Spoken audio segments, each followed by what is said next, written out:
నమస్కారం. ఈరోజు మనం ఆంధ్రప్రదేశ్లో జరుగుతున్న ఒక ఇంట్రెస్టింగ్ పొలిటికల్ ఛాలెంజ్ గురించి మాట్లాడుకుందాం.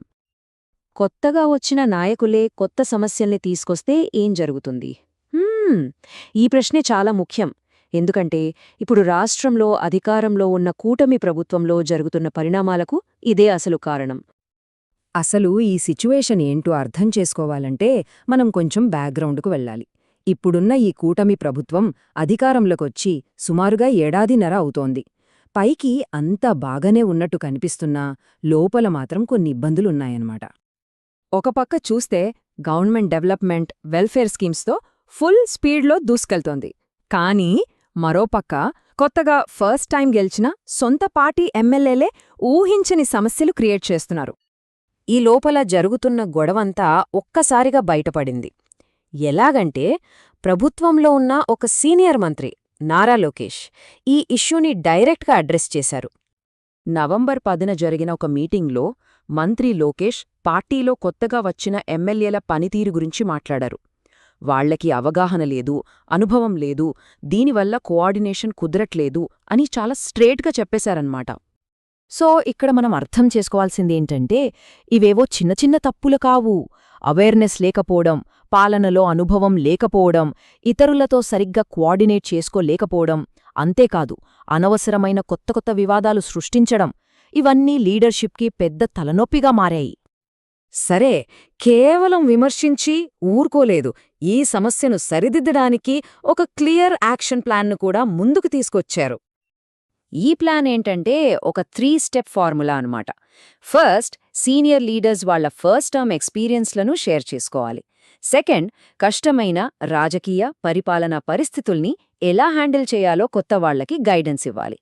ఇక ఫైనల్గా ఒక స్ట్రాంగ్ వార్నింగ్, ఈ తప్పులు సరిదిద్దుకోకపోతే మళ్లీ గెలవడం కష్టమని తేల్చి చెప్పడం. అయితే అసలు ప్రశ్నేంటంటే ఇదంతే ఇంత అర్జెంటుగా ఇప్పుడే ఎందుకు చేస్తున్నారు? ఎందుకంటే ఇక్కడ టైమింగ్ అనేది చాలా చాలా కీలకం. ఈ హడావుడికి అసలు కారణం ఆంధ్రప్రదేశ్ను ఇంటర్నేషనల్ స్టేజ్ మీద నిలబెట్టబోయే ఒక మేజర్ ఈవెంట్. టైమింగ్ చూడండి, నవంబర్ 10న ఈ మీటింగ్ జరిగింది. ఆ తర్వాత జస్ట్ 4-5 రోజుల్లోనే, అంటే నవంబర్ 14-15 తేదీల్లో విశాఖపట్నంలో ఇన్వెస్టర్స్ను ఆకర్షించడానికి ఒక పెద్ద పార్ట్నర్షిప్ సమిట్ జరగబోతోంది. ఈ టైంలో ప్రభుత్వం చాలా యునైటెడ్గా, స్టేబుల్గా కనిపించాలి. ఈ సమ్మిట్ ఏదో మామూలు ఈవెంట్ కాదు, ఇది రాష్ట్ర ఆర్థిక వ్యూహానికి ఒక పిల్లర్ లాంటిది.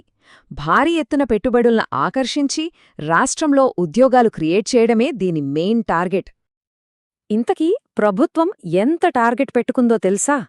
అక్షరాల 10 లక్షల కోట్ల రూపాయల పెట్టుబడులు. ఇది చాలా పెద్ద టార్గెట్. సరే, ఈ అంతర్గత రాజకీయ పరిణామాలన్నీ చూశాక ఆంధ్రప్రదేశ్ గురించి మనకు ఏమర్థమవుతోంది? పాలిటిక్స్ని, ప్రోగ్రెస్ని ఎలా బ్యాలెన్స్ చేస్తున్నారో ఒకసారి చూద్దాం. చూడండి, ఇది కేవలం కొంతమంది ఎమ్మెల్యేలను కంట్రోల్ చేయడం గురించి మాత్రమే కాదు. పార్టీలో ఇంటర్నల్ పాలిటిక్స్ వల్ల రాష్ట్ర ఆర్థిక భవిష్యత్తు దెబ్బతినకూడదనే ఒక ఆలోచన. అంటే పార్టీ డిసిప్లిన్ని కాపాడటం, అంతర్గత స్థిరత్వాన్ని రాష్ట్ర ఆర్థిక లక్ష్యాలతో కనెక్ట్ చేయడం. ఇది ఖచ్చితంగా లీడర్షిప్కి ఒక పెద్ద పరీక్ష లాంటిది. ఇదంతా మనల్ని ఒక ఇంట్రెస్టింగ్ ప్రశ్న దగ్గర వదిలేస్తుంది.